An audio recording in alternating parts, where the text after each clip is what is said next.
So this is a class on the Bhagavad Gita, and as I learn more about your interest and familiarity with great language, we'll make adjustments. And today, though, I think we'll just go very fast through the Bhagavad Gita. I'm going to give you a little context. Ben, you tell me what I'm supposed to do. Would you just allow me just a few preliminary, because Okay, one sure, of my great please, honors in this please. I get to like show off like I know clever people and introduce them, and then I'll be quiet for the rest of the thing.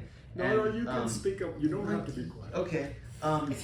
I'm making more copies as we go, and so only so many will get around, and we have to figure out as we go how many more I need to print. So, well, let's just all be in communication. You have some to pass out what you've got. Make sure. Okay, he's got one, and then we'll see how many more we need, and I will make more as we go. I wasn't expecting this many people. Well, that's really great. It is great.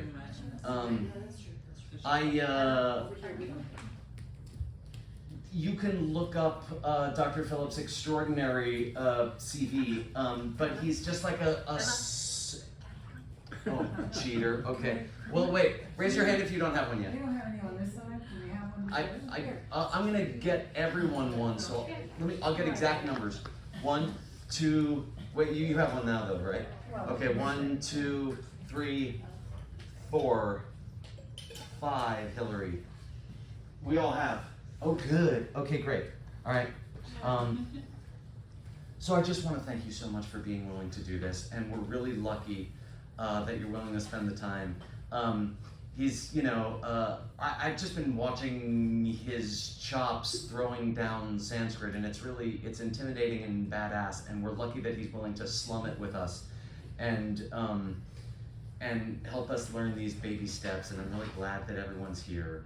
And I just want to thank you so much for being willing to do this thing. And just anything along the way, please let me know. You need more of this, more of that. The word that comes to me is swagatam. Su is good, anything, right? Sukha, suyogini, suyogi, suprabhatam is good morning. And so, su plus agata means you have arrived well. It means welcome, thank you. Swagatam. And there's another word that comes to mind is anugrahitosmi. That's a past passive participle that modifies the speaker, and so a female would say anugrahitasmi. Anugrahitosmi means I have been blessed by you. So that's a way of saying thank you. I have been blessed by you. Thank you.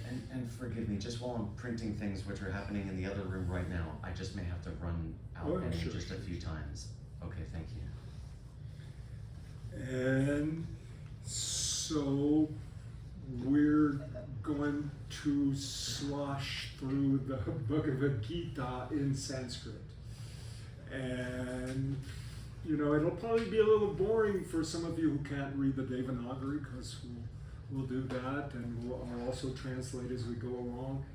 I'm hoping that today we can get all the way through chapter 1, and then next week, those of you like Ben and Kendra who know some Sanskrit can prepare, and we'll let you all read the shloka, and we'll go on. Now Bhagavad means blessed one. Gita means song, and so this is the song of the Blessed One of Sri Krishna in a dialogue with Arjuna, who is usually interpreted as a kind of every person. And the first book sets the Gita in the context of a greater composition called the Mahabharata. Sometimes translated the Great Mahabharata. Even today, Bharata is the word for India, the Great Indian epic, which has about 100,000 verses. The Gita has 800. It was slipped in there, and it seems often it doesn't really have much to do with the rest of this massive epic poem, except the first chapter. And the first chapter is the setting for the dialogue. And it is a dramatic setting. But it's for people who love yoga, it's not the most yogically attuned, because mainly it's the names of the great warriors who are lined up facing each other, getting ready for a battle. And the battle is a battle within a single family over who is going to be the ruler. And there are the good guys, the Pandavas, and the bad guys, to go very simply, the Kurus. Now, I think it's crucial to know for this setting that, particularly in Arjuna, every man's or every person's, the yoga student in the Bhagavad Gita, to know that he and his family are in the right to inherit the throne. At least his oldest brother, Yudhishthira, is the rightful king, but they've been cheated in a dice game. The older brother likes to play dice, and they have a dice game, and the Kurus cheat at the dice game, but nobody knows that they cheated, or at least very few people know that they cheated. They find out later that they cheated. And so a lot of the people on the other side, the Kurus, are related to Arjuna, the yoga student, and in particular, there's one person, Drona, who Arjuna is a famous warrior. He's the Kshatriya, the second caste, and he's a warrior, and he's famed as the greatest warrior in all the world, actually in the three worlds. And his archery teacher is named Drona. Drona's on the other side. Drona, and not only Drona, but I mean a lot of people that he knows very well are on the other side. So he, has a moment of he just. We'll see. That's what the first book is about. His reaction to seeing people that he loves and admires on the other side that he is going to have to fight in battle. So what I'd like to do is start with the first verse. Maybe we could memorize the first verse. This is very famous. And then I'd like to go from the first verse to the very end of the first chapter so that you can see there are 18 chapters in the Bhagavad Gita, and following each chapter, there is the first interpretation of the Gita. It's not the Gita itself, but somebody has come along with, in the scholarly word, as a colophon. They put a kind of a nice verse at the end that sort of summarizes and gives a title for the chapter. So let's read the first verse, and then we'll turn to the end. I think it's page 20 something 9. I'll find it in a minute. The last is 12. Yeah, it's the very last page of what's been handed out, and we'll look at that. And so we'll start with a mantra. It goes, everyone, I'll do it once and then everyone. Om Tat Sat. Om Tat Sat. Now, one other bit of explanation before we get into the Gita. I know this is really boring, but there's something in Sanskrit, the word in Sanskrit called sandhi, and the way it's translated is a sort of fancy phrase, is euphonic combination. But what it is notice that if you're saying somebody that you like, some friend of yours, family member, you wouldn't say, come here, unless you're mad. You'd say, come here, right, come here. You allied, that you drop the H and you put the two together. But you don't, in English we don't write that way, right? If you're writing out, you don't write come here, unless, I don't know, you're a Faulkner or some novelist is writing a short story, you want to capture some dialect, maybe you do then, but we don't write like that. In Sanskrit, they do write like that. And the euphonic combination or Sandhi is quite complex. And so we're not going to go through the 74 rules. No, we'll try to make it intuitive, but you have to know about it, because here's the reason. You have to break come here to come here in order to understand what's being said. So you have to break the Sandhi in order to understand the meaning. But in order to chant and to read the Sanskrit, it has to be fused. So we have to do both. We have to appreciate the fusion, otherwise we don't get the poetry. The poetry depends upon the euphonic combination, the combinations of vowels, plus a equals e. It's a plus e equals a. There are all these sort of combinations. We have to break them apart, and then we also have to put them together. Okay, so what we'll do is we'll read the first verse. Let me read it. And this is the Prathamo Adhyaya. That's really Prathama Adhyaya, and becomes O by Sandhi. We're going to be facing that all the time. So Prathamo Adhyaya, Dharmakshetre, Kurukshetre, Samaveta Yutsava, Mamaka Pandavaschaiva, Kilma Kurvata Sanjaya. Fortunately, there's only a couple of instances of Sandhi. It's Pandava Cha Eva, and Kim Kurvata. The gets absorbed by the ma, so you read it Kima Kurvata, where it's ma, or Pandavaschaiva. It's really Cha Eva. Plus A equals I. That's a Sandhi principle. Anyway, let's all try to read this first verse together. Ready? We'll do it slowly. Dharma Kshetre, Kuru Kshetre, Samaveta, Yutsavaha, Mamaka Pandavaschaiva, Kilmakurvata Sanjaya. Now, the Gita is in the meter called Shloka, and in another great epic poem of ancient India called the Ramayana by Valkavi, there's a story about the beginning of poetry.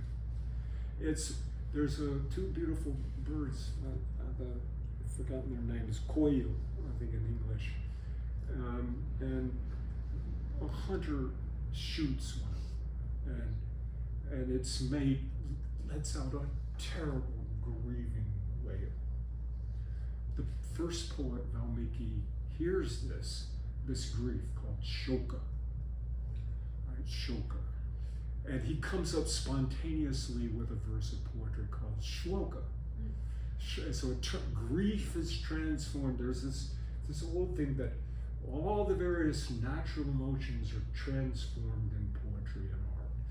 And so he turns grief into beauty by creating the first shloka. Now, shloka is the meter, the predominant meter of the Bhagavad Gita. It has 16 syllables in each line, 2 lines to a shloka, or a verse, and each line is divided into 8 syllables. At some point, if this is not too boring, we'll go over how you identify longs and shorts. It has to do with, it's a little bit like Greek, where there's a quantitative consonants, and then they don't start to bore you.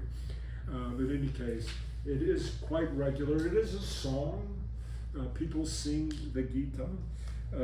We'll chant it. So Dharma Kshetre. Okay, I'll give you the grammar and the meaning as we go along. Dharma Kshetre. On the field, to read backwards, Kshetra is field of Dharma. Dharma, I can't translate Dharma. Oh.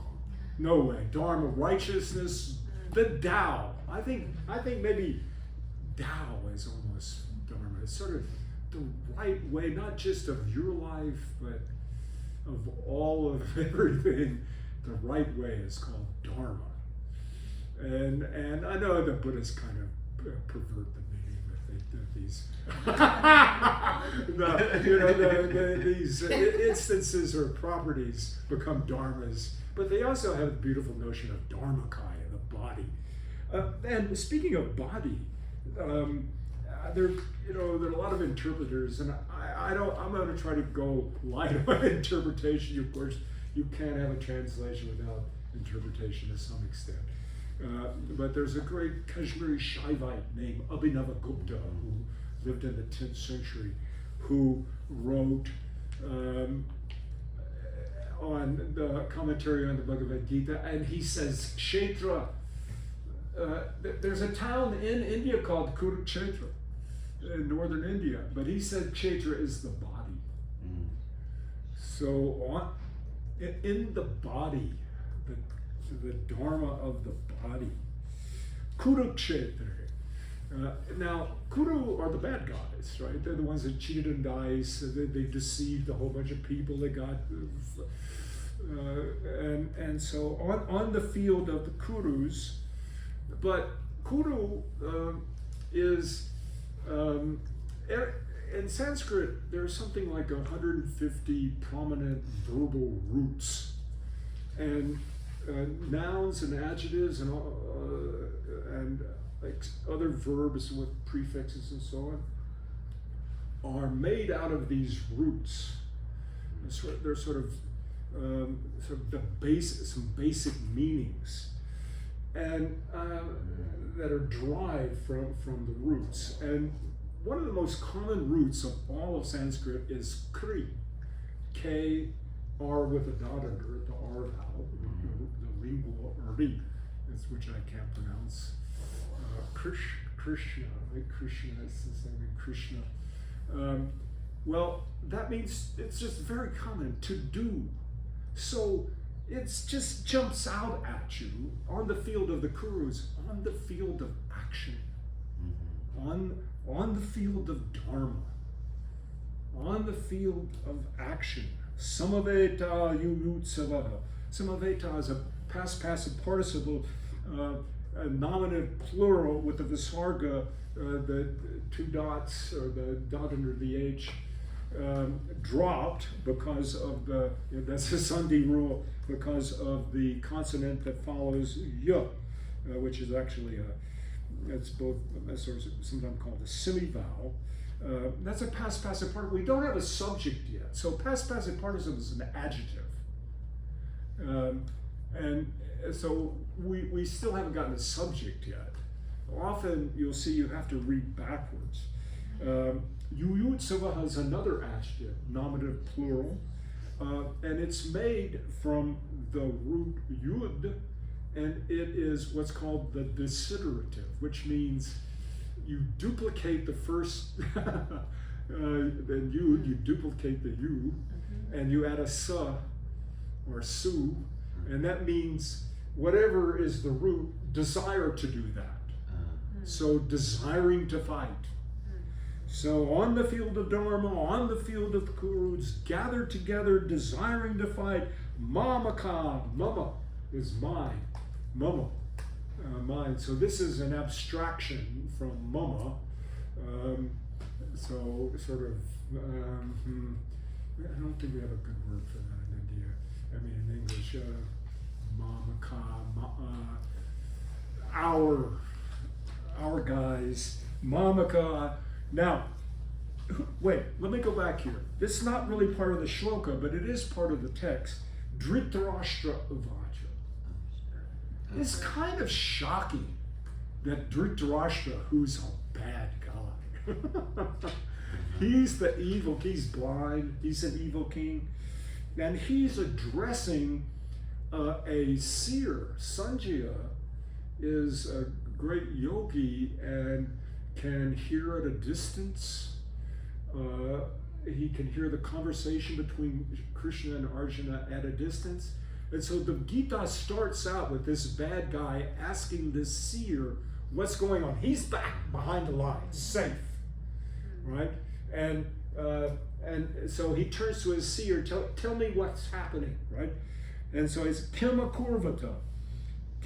So Pandava, my army or my men, Pandavas. The Pandus are the good guys. That's Arjuna and his 4 brothers and a whole host of other kings and princes. Sort of the whole of India is gathered together in this conflict over the right succession to the throne. And so he says, hey, Sanjay, that's vocative singular Sanjaya, no ending, the is dropped. The sarga is dropped. Akurvata, so the subject of the Senate, it says Mamaka, my men, and the Pandavas, that's the dual, that's the subject. That's Samavetam modifies Mamaka and Pandava, as does Yuyutsavaha. So my men and the Pandavas gather together, wanting to fight Kim. That's an interrogative, indeclinable. Just about everything declines, but not Kim. What did they do, O Sanjaya? And that's imperfect, third person plural. The verbs, I don't know, French and Spanish, German, most English doesn't. What we have some, I go, he goes, she goes. We don't have to bother with a lot of these varying terminations, but in Sanskrit everything is inflected and declined. Okay, so that's how that starts. Now let's let's read one more time and then go to the last verse. Okay, everybody together. Dharma kshetre kurukshetre samaveta yutsavaha mamaka pandavas chaiva kim kurvata sanjaya. Okay, now let's turn to your very last page. And this is not part of the Gita where it says 1, right? But this is a refrain that'll come after every chapter, and it seems it's like the first interpretation because it gives a name, and it goes Om Tat Sat Srimad Bhagavad Gita Su Upanishatsu Brahma Vidyayam Yoga Shastre Shri Krishna Arjuna Samvade Arjuna Vishada Yoga Nama Pratamo Adhyaya. So the way to read this is really from the back, right? I mean, after Om Tat Sat, that's set the right atmosphere. That's good. That's from Bhagavad. But this is the first chapter. Pratama, first. Adhyaya, chapter. And it's called Nama. That's cognate with name in English, right? Nama. You want to say, what's your name? You say, Kim Nam. What's your name? Kim Nam. So the name of this chapter is Arjuna Vishada Yoga. And it's yogo, that's because of Sandhi. If you were just to say the yoga, as opposed to the O becomes as because of Sandhi. So Arjuna Vishada Yoga.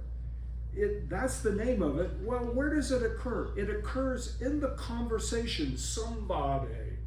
Vada is speaking. Some is speaking together with some other person. Sri Krishna and Arjuna, somebody. So in the conversation between Sri Krishna and Arjuna, we have the first chapter named Arjuna Vishada Yoga. We'll come to what Vishada means in a minute. Yoga Shastra. What is this? What is this Sri Krishna Arjuna Samvade? It's in the context of the teaching of yoga. This is a yoga textbook. Shastra's textbook. Yoga Shastra. Well, what is this Yoga Shastra about? Brahma Vidyaya, knowledge of the Absolute. Brahma Vidyaya. That's feminine, locative singular. The Shastra is also locative, but that's masculine. Brahma Vidyayam. And then where precisely is this occurring? Well, this is occurring in the most sacred, most important of texts in Upanishads. But in that little Upanishad called the Srimad Bhagavad Gita. So, and it's pluralized out of respect. I would never address my Sanskrit teacher in the singular. You always address someone in the plural out of respect. You say, just yes. I don't know. It's kind of like the royal. Like the royal we, but that's the yeah, royal but this is for the other person. Right. Right? The royal you. It's the royal y'all. The royal y'all. There you go. Very good. So this is the Srimad Bhagavad Gita. So we've got the whole thing right now. We read backwards, so now let's go forward. Everybody together. Om Tat Saditi. Iti is closed quotation marks. Iti just means we just had something. It's like a period. It's like full stop. Om Tat Saditi Srimad Bhagavad Gita Su Upanishadsu Brahmavidyayam Yoga Shastre Shri Krishna Arjuna Samvade Arjuna Vishada Yoganama Prathamo Dhyaya. Now Vishada, that's where you're really going to, that sort of captures Arjuna's mood. I want to say dejection. He's dejected, right? He looks out there and he sees all these people he loves.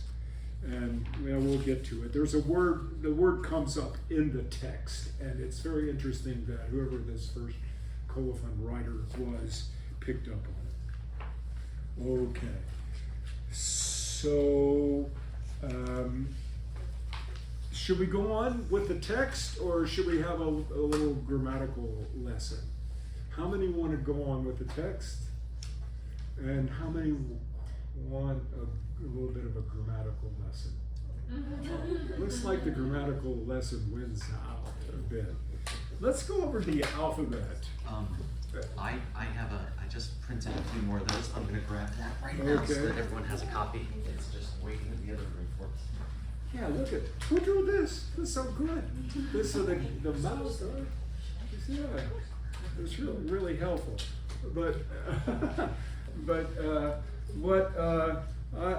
I want to talk a little bit more about the vowels, though. Maybe we'll do the consonants and the 5 classes. Actually, this should be 5 mouth positions for the consonants. It's not for all of Sanskrit, because there are 3 or 4 groups of letters. They're the vowels. Actually, they're the pure vowels. They're the diphthongs. They're the consonants, and then there are going to be ya, ra, va, la. There are going to be semivowels, and there's sort of half consonants, half vowels. And then there's the aspirate h, and then the visarga. We can talk about many of those. But okay, he's got, now if you look on this chart where you see the vowels, and it's also separated the diphthongs, at the top right, the last 3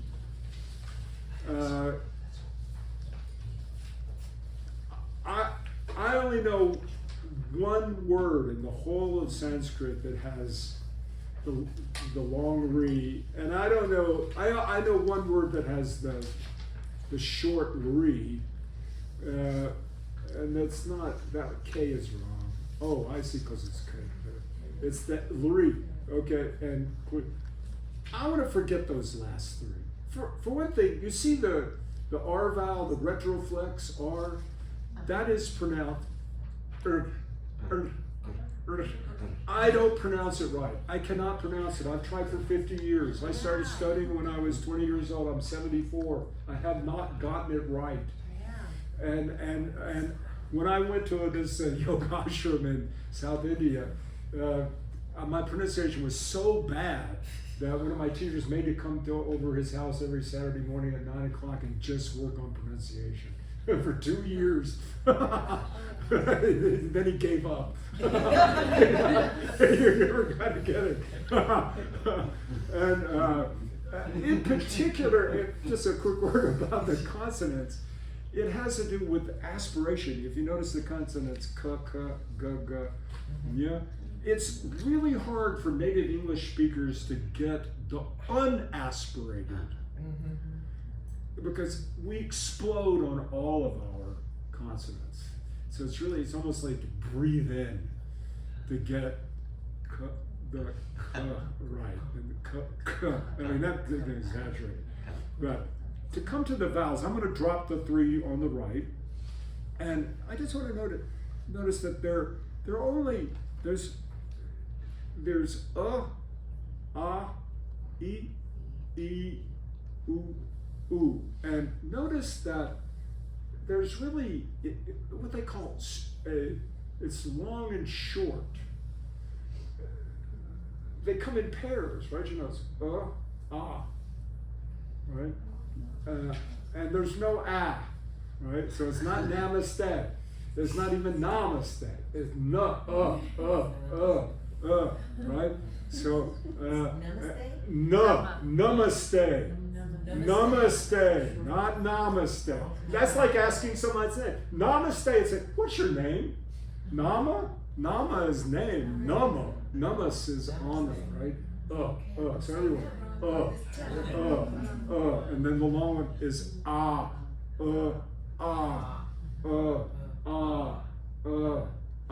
and the same with e. It's not it and e. It's e and e. It's e and e. It's really you hold it longer. Now there's a marked difference between the and the but there's really very little difference in the actual sound between e and e. It's just how long you hold the syllable. It's when short, meaning the length of time you hold it. The same way with oo. It's oo and oo, oo and oo.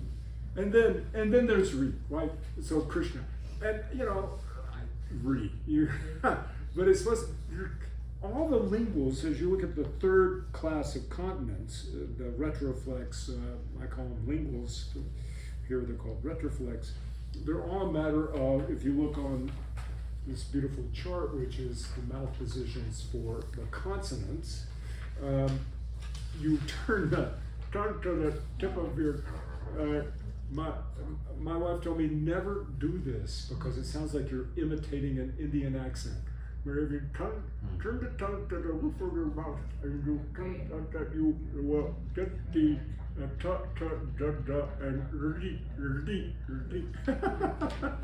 I have a theory that New Mexicans are better at this because it's very close to where you put your tongue when you roll your R. Okay. Right. So for Spanish, right? Yeah, right. Okay, maybe. Yeah. I have a hard time. So then maybe you guys can do this. Maybe. Yeah. Welcome the right pronunciation. Okay. So now, what's interesting about the next class as the diphthongs is there's short and long. But the diphthongs are a strengthening and combinations. So for example, if you put and e together in Sandhi, it becomes a. And you strengthen it, it becomes I. And with oo, if you put and oo together, it becomes o. Like it's the Kata Upanishad becomes the Kathopanishad. Ka and Upanishad becomes Kathopanishad. So that's again a principle of Sandhi. Okay, well that's I think enough grammar for the moment. We'll, if you bring these back, we'll continue with other letters on other days. Okay, now, I take it you all haven't prepared translations for today of chapter 1. Correct. And so what Ben suggested to me is that I just read and translate. I don't know, that may be a little boring. Maybe if you want, please interrupt me, and I'm happy to elaborate at any point. But like I say, the first chapter, even though it's called yoga, every chapter is called some kind of yoga. And this is called, we saw at the end, it's called the Arjuna Vishada Yoga, which is Arjuna's dejection, the yoga of dejection. I don't know, we have to maybe think about the right word for Vishada, from the context, everything that's going on. Dejection may not be the right way. Personally, I don't want to give too much interpretation, but personally, I sort of see Arjuna as a champion of ahimsa. Here he is, a great warrior, and he's out there, and then he's overcome with what he said, kripal, with compassion for those people. And well, you'll see, he refuses to fight, and you think, what is right on, Arjuna? But then Krishna says, wrong. And the refrain is, practice yoga and fight. That's sort of Krishna's simple message of the Bhagavad Gita is, Krishna says, do what you have to do, practicing yoga at all moments. I mean, I have to ask, because you're letting the cat out of the bag on this question, like, do you find that to be a controversial position, or like within the context of yogic philosophy and the people who have taken up this text? It is somewhat controversial. For example, the oldest commentator on the Gita, a person named Shankaracharya, a very famous guru and acharya, lived probably in the 8th century, so the Gita is probably 1,000 years earlier than me, but he's the first one to sort of separate, that we know of, that separated the Gita out of the Mahabharata and made it on his own. He says action ain't where it's at. Action is secondary to meditation. That action is just preparatory for close-eyed stillness of mind and body meditation. Now, to be able to meditate properly, you have to have done karma yoga. You must have, karma means action, you must have prepared yourself and be ready for meditation through right action.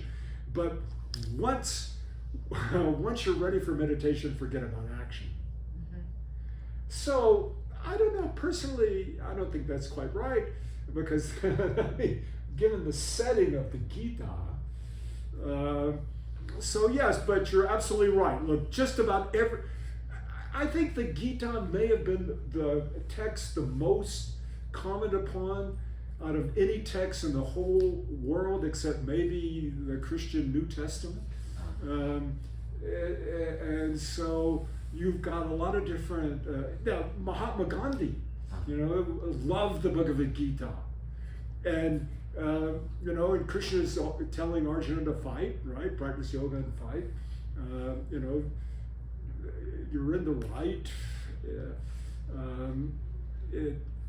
You need, even the great yogi has to act to hold together the world, to set a good example, and so on. But Mahatma Gandhi said, that's all metaphor. There was no battle. Mm-hmm. Krishna would never tell anyone actually to fight. That's what Mahatma Gandhi said. He would never tell anyone to fight. There was another guru, and he said Hitler should be resisted with soul force.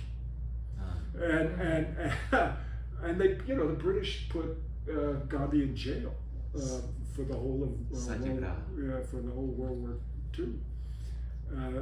There was the ashram I went to was Sri Aurobindo ashram, and Aurobindo was alive when Gandhi said that, and he said, wow, soul force.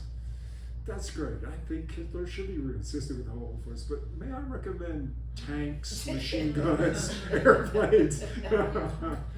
So yes, indeed, the whole idea, even this sort of what would seem to be the central theme, practice yoga and fight. He says it many, many times.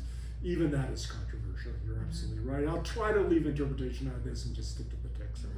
Up to you. Yeah. I mean, it's you have full license, especially if we can get mouthy every now and then. Okay. Okay. Well, I'll try to give both sides. Right. There are 3, 4, 5. Like I said, it's not just. So is this the question of Kurukshetra, the battlefield being an actual battle versus an allegorical tale of a battle? Yeah, well, but there are more than one way to interpret it as an allegory. I mean, Abhinavagupta also interprets it as an allegory. I think you have to.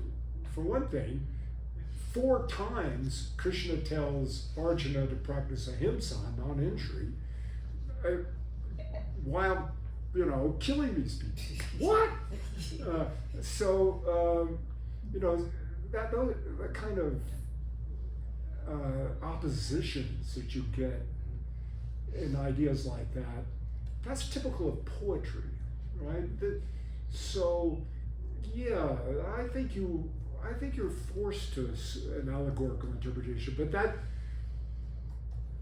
which allegorical interpretation though is quite controversial. All right, so we'll go on. Does anybody else want to read it? You want to read a verse? As you like. Would you? Okay. Yeah. I'll do whatever you tell me to do. Okay, you want to do number 2 then? I'll try. Okay.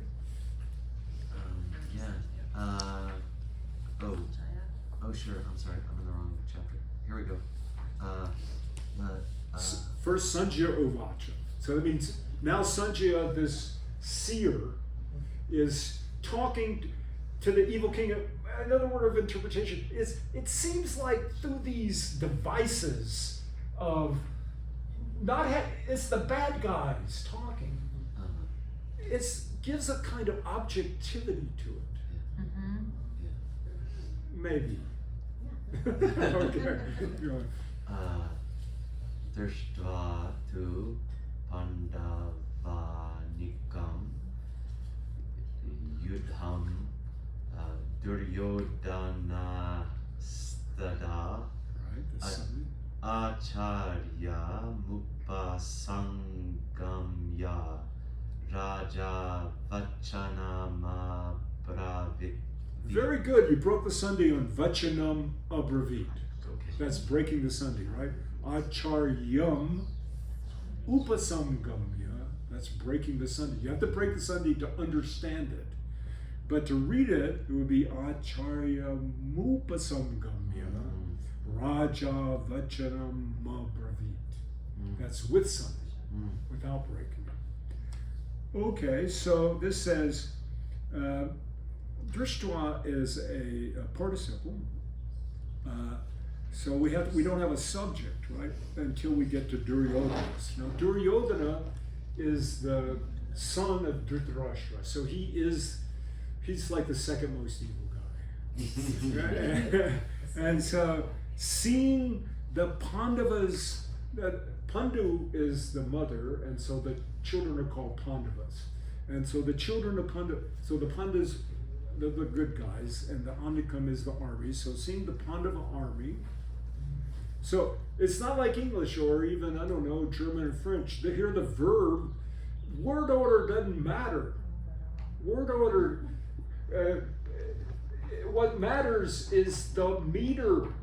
So the poet who is putting Drishtva before, it's seeing, but who's seeing? We don't get that until we get to Duryodhana. So seeing, and the accusative singular, the army of the Pandavas, Yudham arrayed. Duryodhana, that's the subject, And then we have Sandhi Duryodanas. Forget this when you're breaking Sandhi. Tada, then, Duryodhana. Acharya Upasamgamya, approaching Acharya. Now here, I think this is very significant. Acharya is a very highfalutin word for a teacher. It's a very respectful word. And this is referring to Drona. This is referring to the archery teacher. Now again, Arjuna, the yoga student, he's the greatest archer around.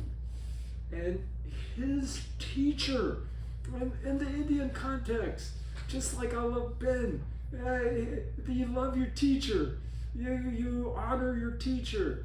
And so his teacher is on the other side. His teacher is on the side of the bad guys. So that immediately, there's something, there's a lot of conflict here, right? And so because the bad guy is turning to Drona, the teacher of, he's taught all the great archers on both sides, the good guys and the bad guys. Well, and he's the king, Raja Vachanam Obravi. He said this word, and so this is what Duryodhana said. He says, Pashya, imperative, etam Panduputranam Acharya Mahatim Chamum. Acharya is vocative singular. Hey Acharya, hey Drona. See, imperative, this great Mahatim Chamum, this great army, and then genitive plural, Pandava Putranam, of the sons of Pandu. So see it, view them, arrayed, Drupada Putrena. By Drupada, he's a good guy, but he's on the other side. He's your student. He was your shishya, Dimata. So even the bad king is recognizing that there, are people close to the Acharya on the other side. And he goes on. Atrashura Maheshvasa Bhimarjana Samayudi Yuyudhano Viratascha Drupadascha Maharata. This is where it gets a little boring because it's just names, right? There are these heroes, Shura, Maheshvasa, great archers, Bhimarjana Samayudi, that are equal, Sama, that are equal to Bhima. Bhima is the great champion on the good guy's side. It's very confusing because Bhishma is the great champion on the other side. In battle, Yudhi, vocative singular. Yudhana, these are just names. Viratascha, Drupadascha, Maharata. Rata is a chariot, and they're riding in chariots. We'll get a little bit more about this later on, but I think the battle formation is you've got elephants. And in between the elephants, there'll be chariots. And Krishna, usually the chariots have two people. They have the charioteer with the horses, and in the back is an archer. And that's the configuration we have with Krishna is the charioteer, and Arjuna is the great archer. And then the infantry fill in these gaps. So you have infantry, chariots with horses, and elephants. Okay. And so we have, and then they're just names. Drittakeshchu Chedikatana, Kashi Raja, King Raja, like, don't we have Raja Yoga? Raja is the royal, the king. And Kashi, that's the Sanskrit name for Benares or Varanasi in modern India. Viryavan, Virya is vigorous, right? Having great vigor. Purujit, Kuntibojascha, Shaibyascha, Narapungava. Narapungava means sort of like a beast of men. After all, look, this is, no guns, right? They got arrows. Bragging rights. But right, they're going to hand-to-hand combat, just keep on with these names. Yuda Manyuscha Vikranta Uttamangojascha Viryavan Saubhadro Draupadeyascha Sarva Eva. All of these, Sarva Eva Maharata. They're in great chariots. Asmakam tu Vishishtaye Tanniboda Dvijotama. Dvijotama, that's also a vocative singular. It's you address someone. So, hey, best of twice born, behold these distinguished people on our side, the leaders of our armies. Sainyasya. Sena is a common word for army, but there's this strengthening of A to I, which means it's like I don't know, what's bigger than the army? Something like your battalion be less than an army, right? It's like your great army, your whole All divisions. Yeah. Military. Army, Navy. Yeah, your whole thing, your armed forces, right? Your whole armed forces are there, right? And then it tells you it's going to be boring. Samjnartha. Artha is for the purpose of naming. I'll give you their names, and so then we get a whole bunch of more names, right? Bhavan, that's formal you. Bhishma, Karna, Kripa, Samatinjaya, Ashvatthama, Vikarna, Cha. Right, that's Sandhi, right? Saumadatis Tata Eva Cha. Anyecha Bhava Shura Mararte Tyakta Jivita. And there are other ones, great Bhav, many warriors, Shura, Mud Arte, for mud, that's in compound. Sanskrit has a lot of compounds. We maybe learn some grammar about compounds, like, doghouse, right? The house of the dog. Mud Arte, for my sake. Mud is in compound me. So for my sake, this is, remember, the evil king Duryodhana is speaking. For my sake, I mean, he's not so evil because he admits that, here these people are that are willing to give up their lives for me, right? Tyakta jivita. Jiva. Jiva is living. So tyakta. Tyakta is abandoned or ready to abandon in this sense. They're ready to give up their lives for my sake. Nana Shastra Paharana. Shastra is a weapon, Nana, various, Paharana, those are handheld weapons. Sarva Yuddha Visharada. And Yuddha, battle, Visharada, expert. This is another compound. Expert how? In battle, Yuddha. They're all expert in battle.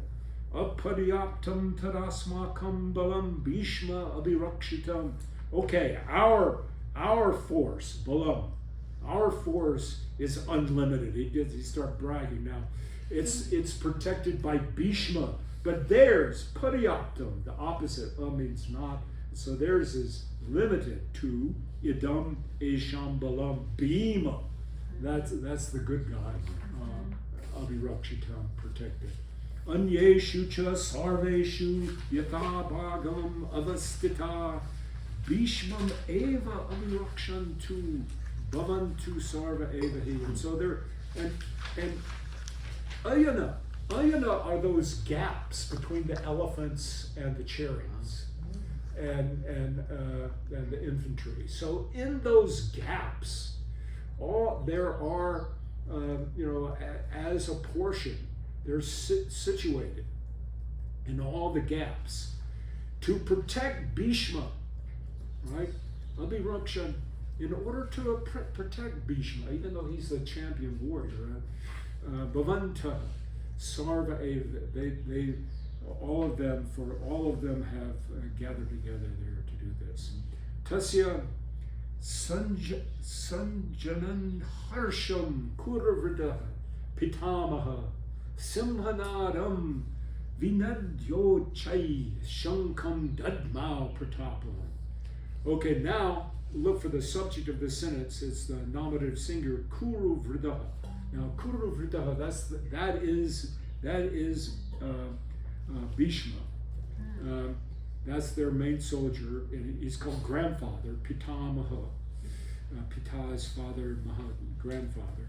So this ancient, the eldest of the Kurus, or the greatest of the Kurus, the grandfather, he blows his conch. Look down the second line. Dud Mao, he blew his shunkum, his conch. And the conch has a name. It's called Simhanada, whose sound is that of a lion.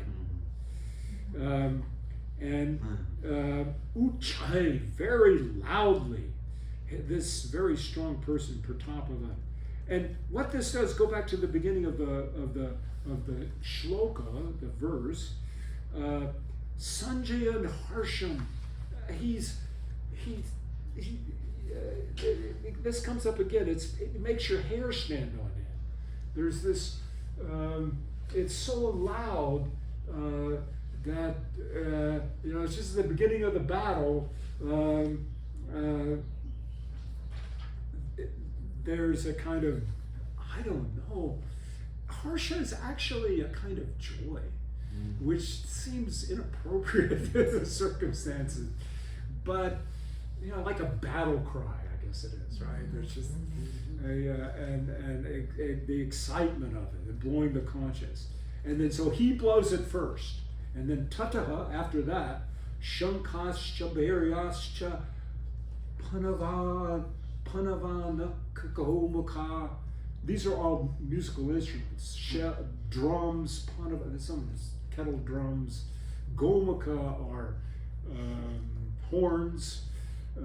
Sahasa, Ava, Abhyahan Yanta. That's passive. The ya there indicates that this is a passive verb. So they were sounded. They literally struck, but since some of them are horns, I think maybe sounded would be a better translation. No, it's just gesturing. Yeah. Sashabda, and then period there. They don't really, sometimes in these verses, you'll have more than one sentence, and it's just where, the verb completes the idea and the subject. And so after this passive, we get a new sentence. Sashabda, that sound, tumultuous, really reverberating. Abhava, that's from bu, dhatu, to be imperfect third singular. Abhava. That's not registering? Oh no, I had a question. So you said this old man blew the first. Well, I don't think he is old, He's but he's also famous as a warrior. Okay, so like his exalted big Yeah, general, whatever. yeah. So was he on the opposite side? Yeah, he's on the opposite Okay, side. and so But then on the other side, they also blow theirs. okay, so everybody starts just. Yeah, he does it first, Okay. and then on the other side they start. Okay. Then everybody starts going with all these instruments. Okay, thank you. Okay, so Gomaka, the horns and the blood drums. Okay, Tataha, Shwetai, Hayai, Yukte, Mahati, Sundane, Stita. These are all locatives. Right? Oh, sorry, Shwetai, that's instrumental plural. So, but the others are all locative. Yukte, so Sundane, so in the great chariot that is yoked, by the way, a cognate for yoga, and the earliest usage of the word yoga is in the Rig Veda, and it's yoked. It means can mean discipline, but it's brought together like a pair of oxen are said to be yoked. And so here we have the passive participle of the verb that yoga is derived from, yuj, yoked by to white horses. And it's more than two, because in Sanskrit you have singular plural and dual. Whenever two people are talked about, you have a separate ending and also declension for everything that's dual. So it's not dual, so it's plural, so we know it's a 3 or more. So there are 3 or more white horses. I think in the picture they usually have 4 white horses. Okay, so the tu, statao, is dual. And that's an adjective, that's a past passive participle modifying what's going to be the subject of the Senate, which is Madhava is a name for Krishna, Pandava, right, that's Arjuna, he's, even though that's like calling him by his last name, right, he's a Pandava, he's a child of Pandu along with his 4 brothers. Divya Shankau Pradadmatu. That's a really hard, that for you know, 2nd, 3rd, 4th year Sanskrit students, that's a really hard verb. That's a reduplicative perfect dual. And I don't know, I used to play 99 verbal endings when I was first trying to learn these things, and I don't know, these things, they happen so rarely, you just sort of have to look them up. Don't make yourself try to remember that's the form of the reduplicative perfect dual. To divide? Excuse me? To divide? Like the two sides? No, it's actually from the root dum, which means to blow. So they blew their 2 divine, divya, right? That's divya, the divine. They have divine, you know, fantastic conches also. I guess these things are hard to come by, right? I mean, shells, right? Conches are shells. Yeah. Yeah, right. Because they name them. They have names for all these conches. So, anyway. It's like a sword. Right. Moving on. They're easier to find in Floral. You can get one. That's it. And a conch fritter alongside it. Okay. Panchajanyam Hrishikesha, these are the names of the concha. Panchajanyam Hrishikesha, that's Krishna. Devadatta Dhananjaya, that's Arjuna. Paudram Dadmao, that's also a perfect dual. Paudram. No, that's singular. That's singular. Mahashankam Bhima Karma Vrikodaraha. So that's another hero. He blows his shell. Ananta Vijayam Raja. I'm sorry, we're going to get to other chapters of the Gita where every verse is very dense and worthy of like mountains of reflection and so on. But here, you're just getting names, right? Can I just say that I, for everyone here to know that I made you do this. Yeah, I wanted to skip right to chapter 2. Yeah. And I have this, there's this tradition, right, that like, you know, you were taught by teachers in India who were taught by teachers who were taught by teachers. And there's this idea of lineage that if, you know, whoever toughs it out and gets the whole thing from him, right? Even if you just hear it one time, well, we'll go slow later, but you hear the whole thing from him, and he heard it from someone who heard it from someone, and you don't know how far back it goes. So I put him up to this, and thank you. Good. Let's keep going. Yeah, Let's it's my keep fault. going. Let's keep going. And you know, if I were to read it a little better, it is pretty nice poetry. It has good sound to it, right? Ananta Vijayam Raja Kuntiputro Yudhishthira Nakala Sahadevascha Sagosha Mani Pushpaka. Now Yudhishthira is the good guy of good guys. Yudhishthira is the proper king. Arjuna is the 3rd of the 5 Pandava brothers, and Yudhishthira is the 1st. You know, there's a lot of, what do we want to say, unfortunate patriarchy in this time of society, right? But it's kind of interesting. The 5 Pandavas have 1 wife. Yeah. What? That's a problem. Yeah. They have one wife. Yeah, And yeah. so, She's very busy. no. She rotates. She rotates every once a month. She changes partners. Yeah. Drop by. Oh, Yeah. Drop. Like, One Yeah. book I've read recently, she actually did it by years. By Oh, year? by years. Oh, I thought it was by month. And this is a feminist version. Oh. That's the feminist version. That's a far-reaching book. Okay. All right. So, but anyway, Yudhishthira is the, and so then there are all these other people. Kashascha Parameshvasa is a great archer. Shikandi cha Maharata, Drishtadrumno Viratascha Satyakishcha Aparajita, never conquer. Drupado, Draupadeyascha, Sarvasha, Prithavipate. Now that's evocative.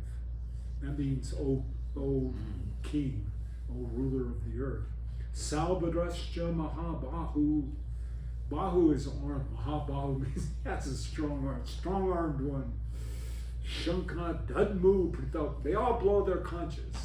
Shankan, we get that again. Dudmu. That's They're cool. not that rare. Prithak, again and again. Sagosha Datrashtranam Hriyan Vyadarayat Navascha Prithavin Chaiva Tumalo Vyanunadayan. So this sound, this Gosha, it's more than sound, it's like this,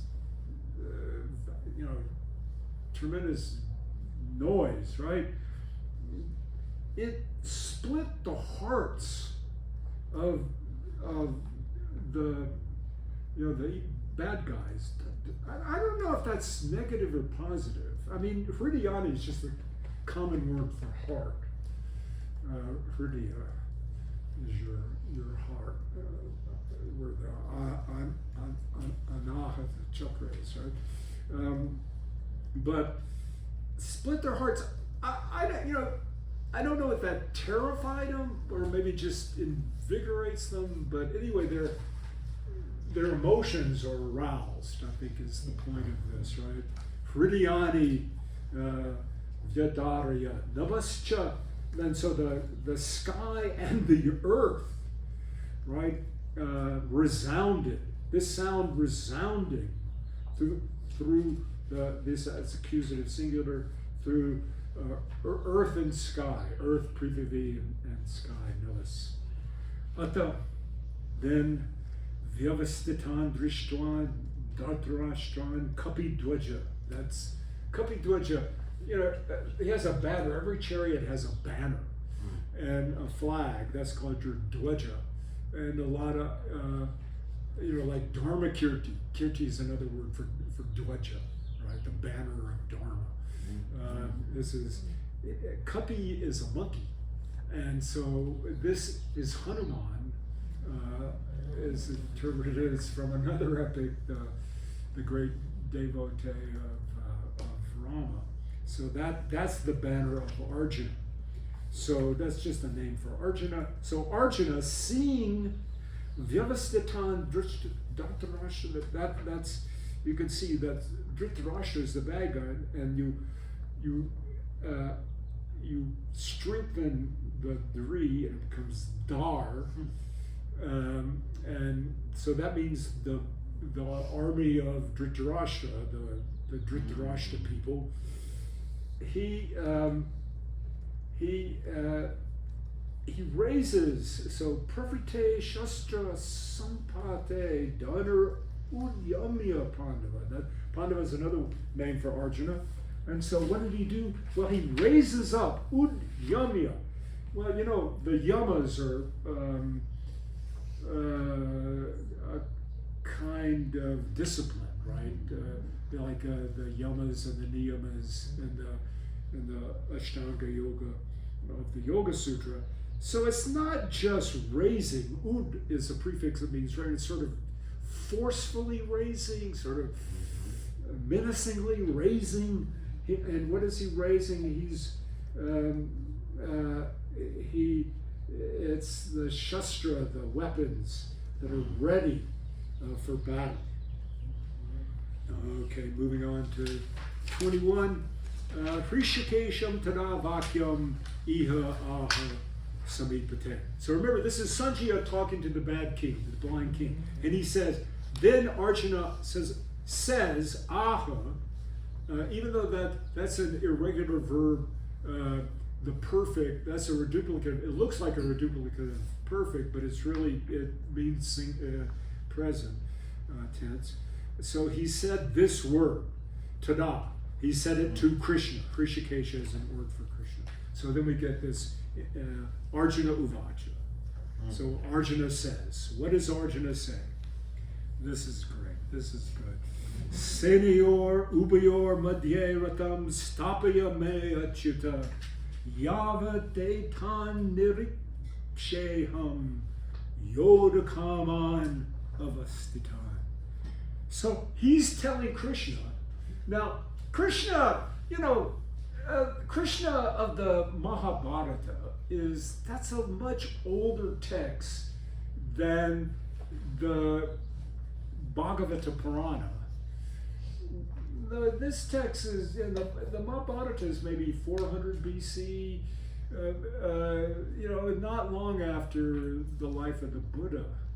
Maybe it was added to over the years, maybe, some of the chapters are later. But the Bhagavata Purana is 800 CE, so about 1,000 years later. And the Krishna in the Bhagavata Purana is, from the get-go, what is called an avatar, a divine person like Jesus, right?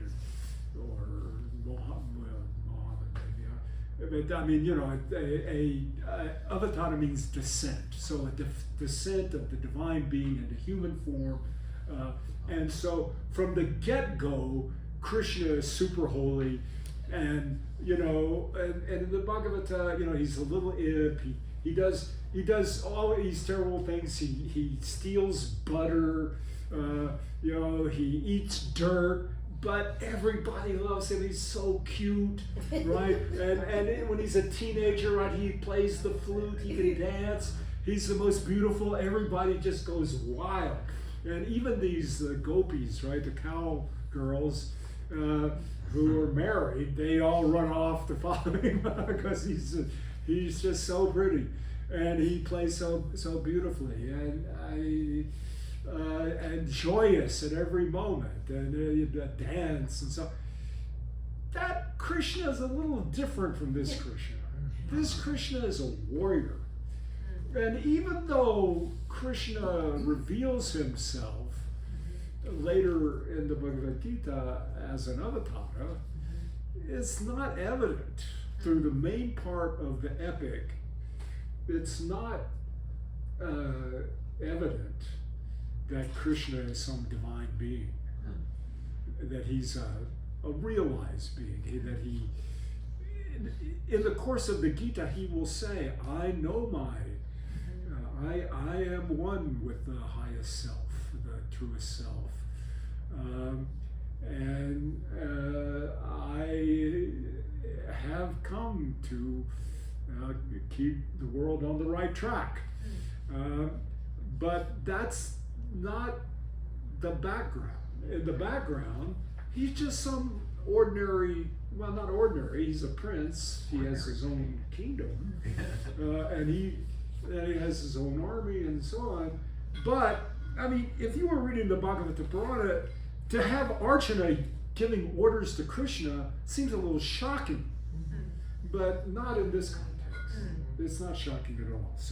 So he says to Krishna, hey, and he orders him. He uses the imperative, stapaya. Stapaya. Senior ubayor madhye ratam stapaya me achyuta. Achyuta is a name for Krishna. So put my chariot in between the two armies. Yavad etan nariksheham yodukaman avastatan. Those who are avastatan, they're gathered together, desiring kama, like the Kama Sutra, desiring yodu, to fight. I want to see them. so that I can see them. Kair maya saha yodavyam asmin rana samuyame yotsyaman aveksheham ya ete atra samagata. Okay, did I skip? No, I guess that's right. I guess go on to one more line. Datrashtrasya durburde yudhe priya chikirshisa.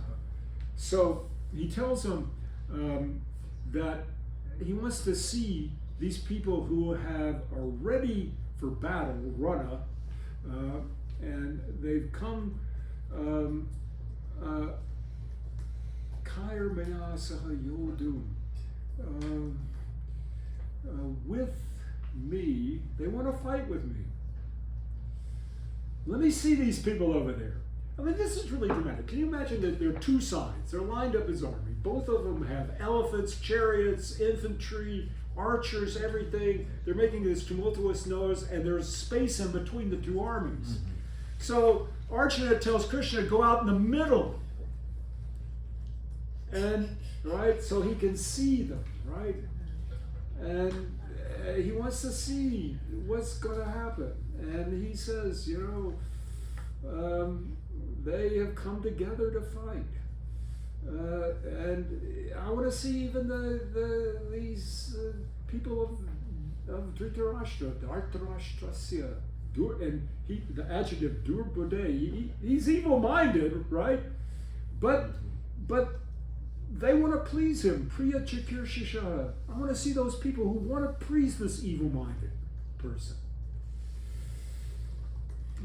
And then Sanjaya Uvacha. Eva Mukta Hrishikesho Gudakeshena Bharata. So in this way, spoken to, past passive participle of vach is an irregular uktaha, ukto by Sandhi.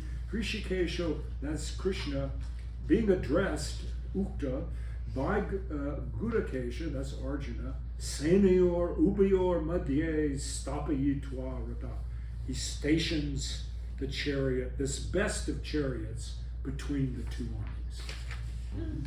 Bhishma Drona Pramukhatat Sarve Sham Mahikshitam Uvacha Partha Pasya Etan Samavetan Kurumati. So Arjuna says, Uvacha, again reading from the back, he says, where is this? Who's speaking here? Okay, he tells him, right? Bhishma Drona Pramukta Sarvesha Mahikshitam Uvacha Partha Pasya Etan. I think that's Krishna speaking. Oh yeah, Hrishikesha. If you go back to line before, in line 24, Evam Ukta Hrishikesha, being addressed like this, he puts the chariots between the two armies, and then he continues to be the subject of the next sentence. Mm-hmm. And so he says, "Hey Partha, Pasya Etan, look at these Samavetan, these Kurus. Look at these Kurus that have gathered together on this Mahikshitam, getting ready to fight. Bhishma Drona.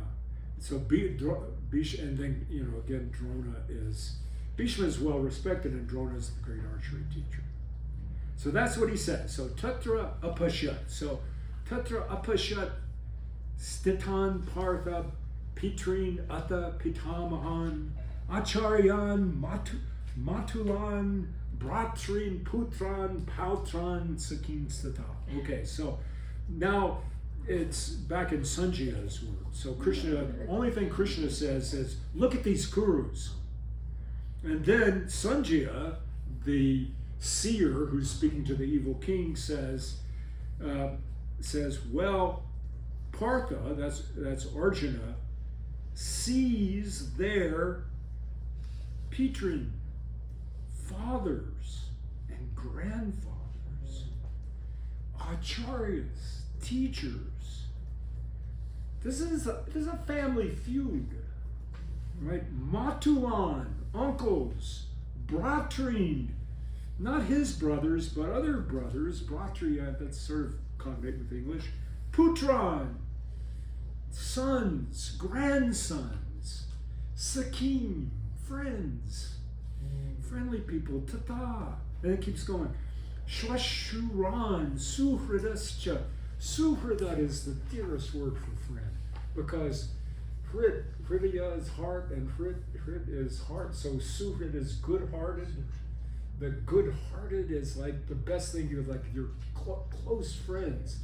Later on in poetry and poetic criticism and aesthetics, they call a person that's able to appreciate the greatest beauty as a person of suhrid, of a good heart, has a good heart. So that's just so positive. He's looking out there at uncles, acharyas, brothers, sons, grandsons, sakim, shwashuran, I think that's brothers-in-law, suhridascha, closest friends, senior, ubior, api. He's in the middle of the two. Tan samiksha, surveying them. Sakaunteya, that's Arjuna. Sarvan Bandun, he sees these relatives, these bandus, people who are related to him and to each other, gathered there, ready to fight. And then here's a key line. Kripa is compassion.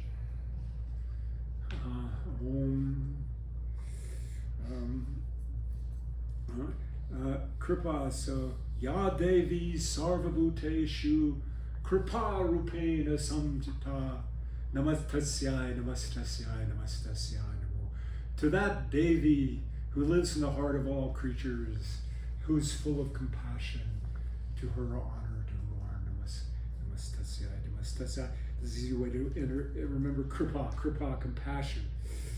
And Pariya is extreme compassion. This is badly translated by some people as pity. It's not pity. It's some deep, it's not, they're tough guys over there. It's not pity. But these people are going to die, right? And then here's the word that interpreter at the end picks up to name the whole chapter, Vishidan. Remember Vishada Yoga Nama? This first chapter is the chapter of Arjuna's dejection, Vishada. But in Sanskrit, in the Gita itself, it's just Vishidan. That's Saddhatu with the verbal prefix V. It means he sort of sinks down. Idam abravit. And he says this. He's, not depressed. I don't think it's depressed. This is the central interpretive question of the first chapter. What is Arjuna's attitude? Because many interpreters of the Gita want to say there's a certain sort of turning away from ordinary duty. He's a great warrior. And there's a certain feeling of discontent or something that gets him into yoga. That it sort of opens the door for Krishna to teach yoga, is the way this is often interpreted. It's not really so negative. Even though it's sometimes interpreted negatively. You can see it's not interpreted in that colophon negatively, because the chapter is named after that. So Arjuna abbreviated. And what does he say? Gosh, we're not going to get through the first chapter, are we? It's great. It's good. It's a heck of it to be continued. It's a good place to stop. It's pretty sweet. It's a pretty sweet stopping point. Yeah. But we're only half through the first chapter. Cool. But you can prepare the next Means you're verse. stuck with us for longer. Okay. see which one. Om Tat Sat. Vote this first. Okay. All right, thank you. Thank you. Okay. And then, I mean, doctors should, what anyone who wants to try to prepare, the next verses, Okay. maybe can try, and Sure. if I can help in any way, hit me up Okay. and I'll try to Shall help we? in any way I can. You want to do the? Who wants to try a verse? I'll try a verse. I'll do one. We'll try a verse. You can also. Okay, you do the next two then. Okay, we will, and then, I'm gonna try and collect materials, and as materials come along, you can just write Ben at nirgunayoga.com, okay? And then, I'll set up a Dropbox with whatever materials we collect along the way that are useful to us. And, thank you so much for being here to do My this. pleasure. My pleasure. It's wonderful. It's the real deal. Yeah. It's the real deal. We're very grateful. Yeah. Okay. Phony. No. That's just what a real deal would say. Yeah. Bye.